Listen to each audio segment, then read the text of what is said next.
Assalamualaikum. Our today's topic is Bronsted-Lowry concept of acids and bases. In 1923, there was a Danish scientist whose name was Bronsted, and there was an English scientist whose name was Lowry. They separately presented a theory regarding acids and bases. दोनों की जो theories थी वो transfer of proton पे base करती थी, यानी एक प्रोटॉन एक सब्सटेंस से दूसरे सब्सटेंस की तरफ जा रहा है। इस बेस पर उन्होंने कहा कि ये एक एसिड है और दूसरे को उन्होंने बेस कहा। हम अभी इसको डिटेल में डिस्कस करते हैं, लेकिन उससे पहले मैं आपको ये बता दूं कि प्रोटॉन क्या चीज़ है। हमने पढ़ा था कि एक जो नॉर्मल हाइड्रोजन है जिसको हम प्रोटियम भी कहते हैं, उसका एटॉमिक नंबर होता है 1 और उसका मास नंबर भी 1 है। एटॉमिक नंबर या प्रोटॉन नंबर 1 होने का मतलब ये है कि if we discuss the structure of hydrogen, इसके न्यूक्लियस में एक प्रोटॉन है और इसके आउटरमोस्ट शेल में, जो कि एक ही शेल है, एक इलेक्ट्रॉन है। This is the mass number और एटॉमिक मास और एटॉमिक वेट। इसके बारे में आपको याद होगा, हमने पढ़ा था the total number of protons and neutrons in the nucleus of an atom is called mass number. Total number of proton and neutron. This one is showing that if one proton is here, it means that there is no neutron over here, इसीलिए इसका mass number 1 है। अगर sorry इस atom में से एक electron निकल जाए, if this electron is lost by this atom, 1 electron minus कर दें तो पीछे आपके पास सिर्फ एक प्रोटॉन रह जाता है न्यूक्लियस के अंदर, क्योंकि शेल खत्म हो गया और इस पर चार्ज आ जाएगा +1।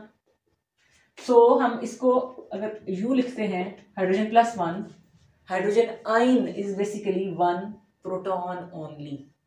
तो हम इस हाइड्रोजन आइन को सिर्फ एक प्रोटॉन भी कह सकते हैं। सो आपने याद रखना है, whenever we talk about the transfer of proton, it means that we are talking about hydrogen ion in most of the cases. Hopefully you got it. अब हम बात करते हैं एसिड और बेस की। ब्रॉन्स्टेड-लॉरी ने ये कहा कि एवरी सब्सटेंस, दिस सब्सटेंस में बी अ मॉलिक्यूल और आइन, वो मॉलिक्यूल भी हो सकता है, वो आइन भी हो सकता है। हर वो सब्सटेंस जो proton they, every substance which donates a proton is called acid according to Bronsted and Lowry concept, and every substance which accepts the proton is called base. For example, we have hydrochloric acid, we react it with ammonia and H3. This would be a reversible reaction. Hydrochloric acid will donate it's proton, this one, पीछे हमारे पास रह जाएगा chloride आइन, ऐसे। This proton will be accepted by ammonia and it will become NH4+1। This has become ammonium आइन, इसको हम ammonium आइन कहते हैं। According to Bronsted-Lowry, that substance which donates proton is called acid. Hydrochloric acid is donating its proton, so it is acting as Lowry-Bronsted acid. That substance which accepts that proton is called Lowry-Bronsted base. So ये क्या हुआ, ammonia इसमें base के तौर पे act कर रहा है। This is a reversible reaction. If we move in the forward direction, hydrochloric acid is acting as an acid and ammonia is acting as a base. जो रिजल्ट के तौर पे हमारे पास प्रोडक्ट्स बनी हैं, एसिड का प्रोटॉन ट्रांसफर होने के बाद जो रिमेनिंग स्पीशी है, दैट इज क्लोराइड आइन, and that remaining species is called conjugate base. मैं इसको एक्सप्लेन करती हूँ। अमोनियम जो बेस था, उसने एक प्रोटॉन एक्सेप्ट किया एसिड से, और उससे जो प्रोडक्ट बना उसको हम कंजुगेट एसिड कहते हैं। ये उलट है एक दूसरे के। कंजुगेट का मतलब होता है टू बिकम पेयर, एक पेयर की शक्ल में आ जाना। आपको हमेशा कंजुगेट एसिड्स और बेसिस हमेशा पेयर्स की फॉर्म में मिलेंगे, ये हमेशा रिवर्सिबल रिएक्शन होगा। और एक चीज हमेशा याद रखें, अकॉर्डिंग टू ब्रॉन्स्टेड-लॉरी एक एसिड उस वक्त एसिड के तौर पे एक्ट करेगा जब कोई दूसरा सब्सटेंस मौजूद होगा प्रोटॉन को एक्सेप्ट करने के लिए। If a substance is able to donate a proton but there is no other chemical over here to accept that proton, even then that substance cannot act as an acid. एक acid को अपने acid होना साबित करने के लिए अपना proton दूसरे सब्सटेंस को देना है, पर जब तक दूसरा सब्सटेंस वहां पे नहीं होगा एक्सेप्ट करने के लिए, वो जो पहले वाला सब्सटेंस है वो अपने एसिड होना साबित नहीं कर सकता। सो ये एक पेयर की फॉर्म में रिएक्शन है, हमेशा रिवर्सिबल रिएक्शन होता है। And if there is an acid there must be a base to accept that proton from the acid. Hopefully you got it कि एसिड में से एक बेस का होना जरूरी है जो एसिड का प्रोटॉन एक्सेप्ट कर सके, और इसी तरह से बेस के लिए जरूरी है कि कोई एसिड हो जो जिससे वो अपना प्रोटॉन लेके एक्सेप्ट कर सके। सो दोनों एक पेयर फॉर्म में ये सब्सटेंसेस का होना जरूरी है, इसलिए यहाँ पर जो उनके रिजल्टिंग सब्सटेंस बन रहे हैं उनके लिए भी हम कंजुगेट की टर्म यूज कर रहे हैं। A conjugate base is a species which is formed by donating a proton from an acid. A conjugate base is a substance which is formed by donating a proton from an acid, and a conjugate acid is a substance which is formed by accepting a proton by a base. जब कोई base एक proton accept कर लेती है तो वो conjugate acid बन जाती है, और जब एक एसिड में से एक प्रोटॉन निकल जाता है तो रिजल्टिंग सब्सटेंस को कंजुगेट बेस कहते हैं। होपफुली वैसे अब आप देखें, अगर हमारे पास एसिटिक एसिड हो और आप इसको वाटर से रिएक्ट करते हैं, this would be a reversible reaction. Acetic acid will donate a proton and it will have minus charge, acetate ion पीछे रह जाएगा, and this water will accept that proton and it will become H3O plus. This is called hydronium ion. ठीक है, यहाँ पर हम state symbols लिखना भूल गए थे।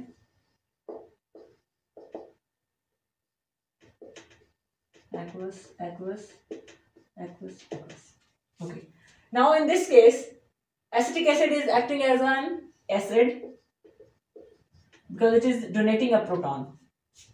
Water is acting as a base because it is accepting a proton from acid. And here a species which is formed by donating a proton from an acid is called conjugate base. इस acid में से जब एक proton निकल गया तो remaining आपके पास जो स्पीशीज है वो कंजुगेट बेस है।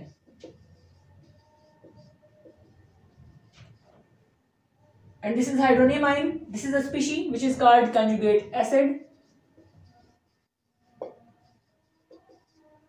It is formed by accepting a proton from an acid. एक एसिड में से एक प्रोटॉन जब बेस ने एक्सेप्ट किया तो वो बेस रिजल्टिंगली कंजुगेट एसिड बन गई। अब आप इस एग्जाम्पल को सामने रखें और मैं आपको एक और एग्जाम्पल देती हूँ, फिर हम उसके बारे में डिस्कस करते हैं।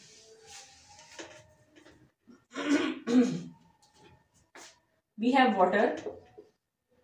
We react it with ammonia. Here water will donate a proton.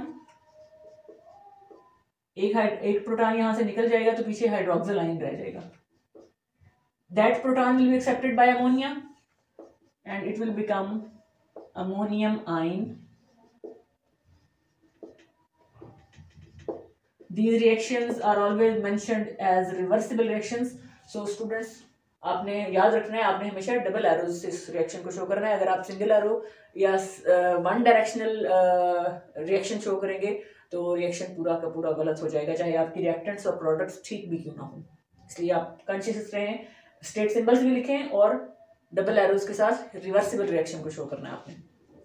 So here in this reaction water is donating a proton, so it is acting as acid Ammonia is accepting a proton, it is acting as base. This hydroxyl ion is formed by donating a proton from an acid, so this is conjugate base. And ammonium ion is formed by accepting a proton by a base. एक base ने जब एक proton accept किया तो ammonium ion बन गया, so this is conjugate acid. क्योंकि अगर आप देखें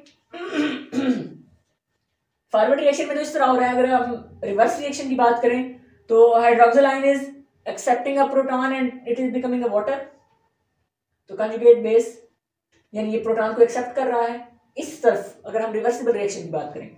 और अमोनियम एक प्रोटॉन डोनेट करेगा और अमोनिया में चेंज होगा, तो ये जो डोनेट करेगा ये एसिड के तौर पे एक्ट कर रहा है, इसलिए हमने इसको कंजुगेट एसिड कहा और इसको कंजुगेट बेस कहा। इसी तरह से इस रिएक्शन में भी हो रहा है, ये अगर एसीटेट आयन एक प्रोटॉन एक्सेप्ट करेगा तो एसिटिक एसिड बनेगा, हाइड्रोनियम आयन एक प्रोटॉन डोनेट करेगा तो वाटर में चेंज होगा, so it is acting as conjugate acid, it is acting as conjugate base.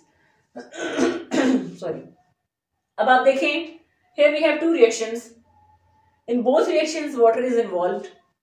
In first reaction water is reacting with ammonia and water is acting as an acid because it is donating a proton.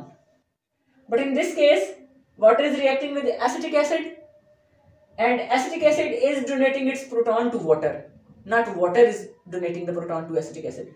So here in this case water is acting as a base. There are certain chemicals which can act both as acid and base.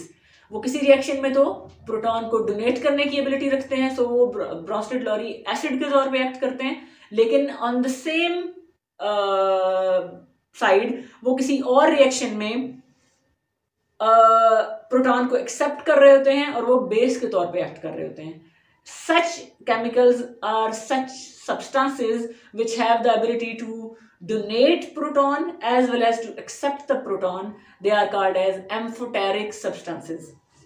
Amphoteric हम इसके लिए term use करते हैं।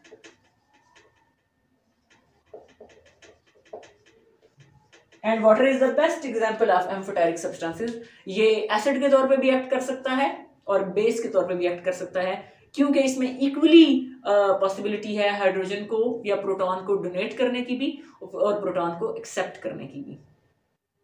Hopefully you got it. ये तो था simple सा Brønsted-lorry concept, लेकिन जिस तरह के हमने आर्हेनियस कॉन्सेप्ट डिस्कस किया था तो उसके एंड पे हमने उसकी लिमिटेशंस को भी डिस्कस किया था। ऐसे ही ब्रॉन्स्टेड-लॉरी जो कॉन्सेप्ट है उसकी भी लिमिटेशंस हैं। It only deals with the transfer of proton, यानी जो प्रोटॉन को डोनेट कर रहा है सब्सटेंस वो एसिड है, जो सब्सटेंस प्रोटॉन को एक्सेप्ट कर रहा है वो बेस है। लेकिन there are certain substances which can not donate the proton but even then they act as an acid, and there are certain substances which cannot accept a proton but they act as base. For example, we have sulfur trioxide.